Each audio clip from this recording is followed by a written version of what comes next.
Bonjour à tous. Aujourd'hui la vidéo elle concerne les bébés, nos petits morpions.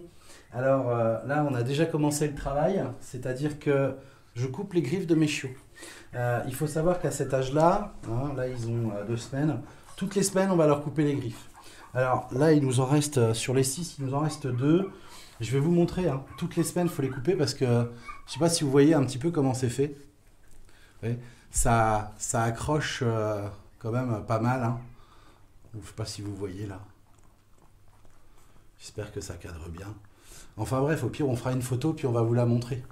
Et donc en fait, on coupe les griffes des pattes avant et des pattes arrière parce que petite mère, la maman, quand elle se fait téter par les bébés, bah, les chiots, un peu, c'est comme les chatons, vous savez, ça patoune comme ça. Et bah, imaginez-vous avec des petits ongles qui sont crochus, bah, ça patoune plus, c'est que ça fait super mal, quoi.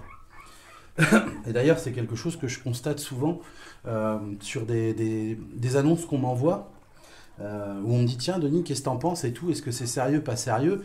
Et puis en fait, bah, 9 fois sur 10, je leur dis, bah, c'est peut-être un bon éleveur ou pas, je ne sais pas, mais déjà, il y a un truc qui me choque, c'est quand je vois des annonces avec des chiots avec des griffes qui sont hyper longues. Je me dis que si l'éleveur, déjà, il n'a pas... allez, pour faire, vous voyez, une portée de 6 chiots, ça prend 5 minutes quoi, en fait à faire. Alors, c'est pas trop compliqué, hein. C'est un coupe-ongle, hein, tout ce qui est de plus simple, un coupe-ongle, hein, qu'on utilise pour nous. Et puis, bah, je vais vous montrer en fait comment on fait. Et si on n'est pas capable de donner 5 minutes de son temps une fois par semaine pour ces portées, ben, je vous laisse un petit peu en déduire ce que ça peut être sur le reste de la qualité du travail. Il y a un moment, je veux dire, faut être conscient des choses. Attention ma belle, hop, on se met là toi. Alors voilà, ma fille, elle va me donner un petit coup de main. On va lever le bébé. Alors tout simplement, hein, on maintient sous les aisselles du chiot. Et puis bah, moi, je vais venir prendre comme ça, comme pour les grands en fait. Je mets mon pouce là, tac, un doigt derrière, je viens et je coupe comme ça. J'enclenche la griffe dans le crochet, vous voyez, avec le petit crochet, la griffe, hop. Et je viens couper la partie blanche. Tac. Alors c'est assez rapide. Alors je vous rappelle, non seulement c'est pour préserver la maman, pour éviter de la dégoûter, parce qu'une maman, si elle se fait défoncer concrètement, bah, elle va pas apprécier. Et puis ça sert aussi pour éviter d'avoir des doigts du chiot qui partent sur les côtés comme ça. Parce que si vous avez votre chien qui est comme ça et que les doigts partent sur les côtés, vous voyez, ça influe sur le poignet et le coude. Après, on a des chiots qui ont de l'air sous les coudes. Et ça, c'est pénalisant quand on est en expo. Voilà. Et puis, même au niveau des articulations sur le chien, enfin, c'est pas bon, quoi.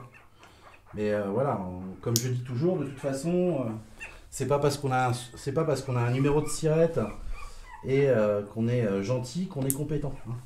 Faut pas tout mélanger. Des bons éleveurs, il y en a. On en a partout, hein. Il y en a en France, hein, dans toutes les races. Mais c'est pas la majorité des éleveurs ne sont pas des bons éleveurs. La plupart, c'est des naisseurs, quoi, hein. On prend Polo avec Paulette ou avec Georginette, hein. On fait les chiots, puis on les jette sur le bon coin. Puis on marque élevage familial, passionné, hein, parce que c'est vendeur, hein. Mais dans la réalité, c'est pas trop le cas, quoi. Ah, c'est toujours dans l'envers du décor. Hop là. Allez-y, le dernier. Et vous verrez que finalement, ouais, ça prend pas beaucoup de temps. On voit quand même des chiots qui sont habitués. Hop, ça va super vite.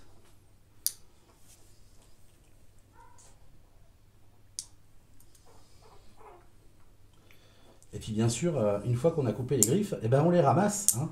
On les laisse pas divaguer partout. Et on n'oublie pas la petite griffe de l'ergot. Alors bien sûr, c'est un travail qui est minutieux, où il faut faire attention. Parce que le but, c'est pas de couper un coussinet, hein. Pauvre chiot, pauvre petit chien, du coup, tu lui coupes un coussinet, le pauvre. C'est pas top, quoi. Tac. Et donc ça, on le fait bah, toutes les semaines. Et puis, arrivé à l'âge de 2 mois, hop, ah, petit poudin, petit poudin. Allez, tas de chiens. Le tas de chiens. Bah, je vais vous les cacher, vous les verrez plus. Hop, je vais les remettre avec sa maman, les cacher là. Non mais, Oh non, mais tu fais des conneries, hein, quand même, toi. Voilà, hop. Zoup. Zoup.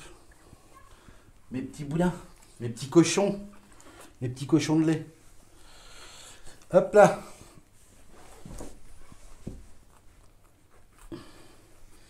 Alors, ils ont commencé déjà un peu à se lever, à gambader.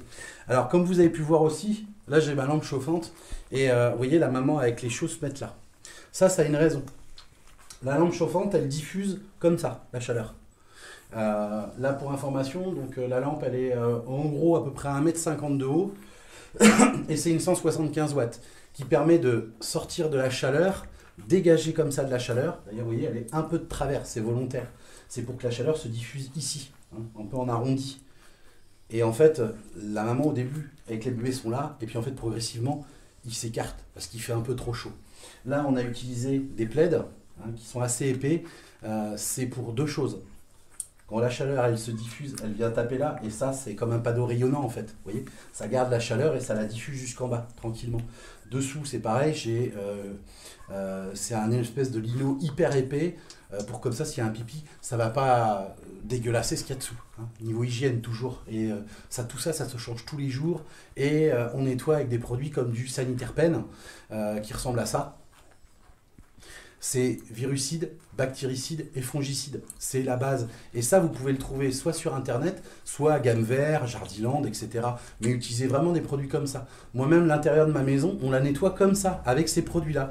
Ce qui permet que chez nous, bah, ça pue pas. Ça sent toujours bon. Hein. Voilà. Là, vous les voyez, ils sont en train de téter comme des malades. Regardez. Regardez, vous voyez là le petit? Vous voyez ce qu'il fait avec ses pattes? Il y va sérieusement, quoi. Donc si on y laisse les griffes, je vous raconte pas l'état de la mère. Elle se fait défoncer, quoi. Et donc, si vous avez une maman qui se fait défoncer, eh ben, autant vous dire qu'elle va plus vouloir de ses chiots.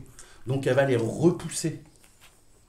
Et puis, si jamais vous voulez qu'elle refasse des bébés, ben, elle sera tellement dégoûtée que ça va devenir une mauvaise maman. Hein. Et qui dit mauvaise maman, dit une maman qui peut bouffer ses chiots, hein, clairement, à cause de la négligence de l'éleveur qui n'aura pas fait son travail correctement. Ou de la non-connaissance, hein, tout simplement. Mais bon, vous savez, c'est comme les lois, nul n'est censé ignorer la loi. C'est ce qu'on dit. Donc voilà, faut juste faire le travail bien. Faut penser au bien-être de la chienne, hein, soi-disant on les aime, donc faut penser à leur bien-être à elles, mais aussi au bien-être des bébés, et puis éviter qu'ils aient des problèmes d'articulation et tout plus tard, quoi. Voilà. Et ben, je vous souhaite une bonne journée. Je vous dis à bientôt. Hein. Abonnez-vous, likez, partagez. Salut!